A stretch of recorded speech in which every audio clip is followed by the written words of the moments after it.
Hey guys, it's Jake here with eTrailer. Today we're going to be taking a look at, and I'm going to show you how to install the eTrailer Class 3 2-inch hitch receiver on our 2022 Ford Transit T250.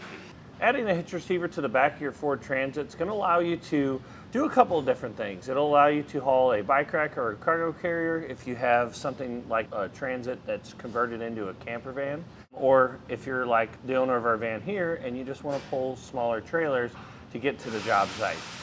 This is going to be a great option. I like how the matte black carbide finish on it is going to match all the plastics on our van, so it's going to look really good and it's going to help you to haul those accessories. Our hitch receiver tube opening is going to be a 2-inch by 2-inch opening, which is the most common size when it comes to accessories or ball mounts, so you should have no problem finding any of those. If you need to pick up some of those, you can look on our website. We've got plenty of options.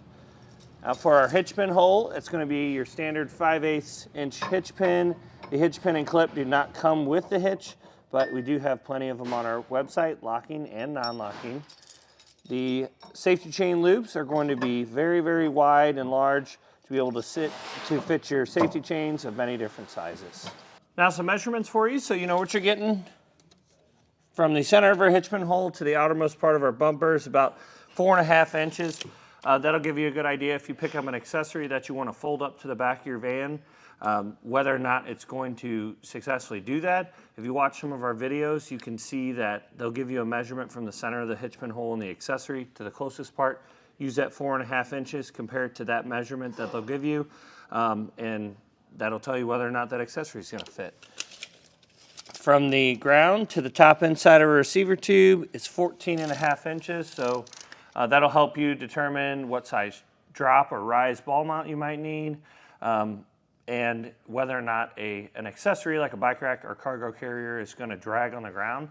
14.5 inches is a pretty good distance off the ground, so you shouldn't have to worry about those accessories dragging.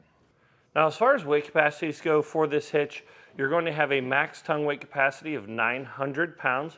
That is the downward pressure on the inside of the receiver tube, so if you're hauling a trailer, you want to make sure not to exceed that. And speaking of trailers, your max trailer weight rating is going to be 6,000 pounds. That is the trailer plus the load included.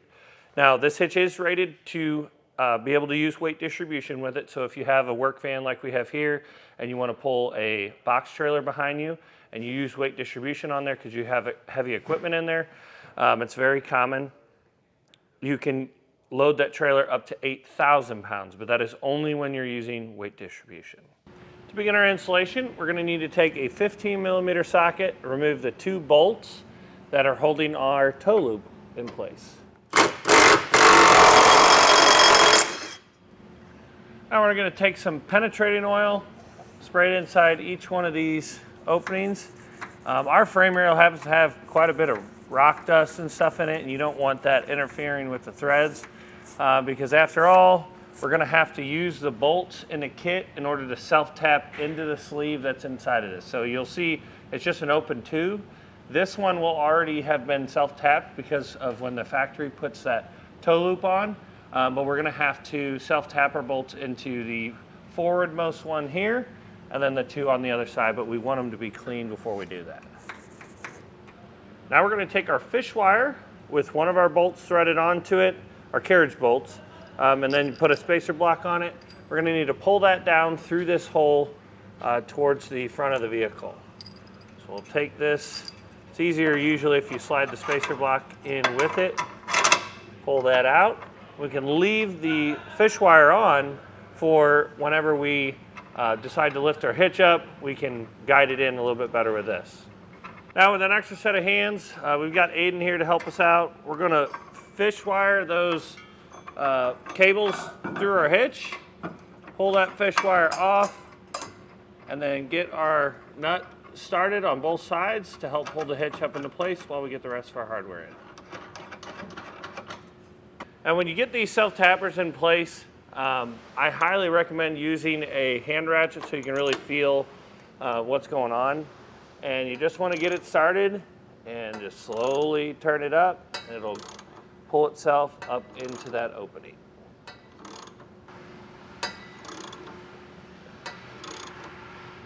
Now once you get this hardware close, you want to come back with a torque wrench and torque them down to the specifications and the instructions.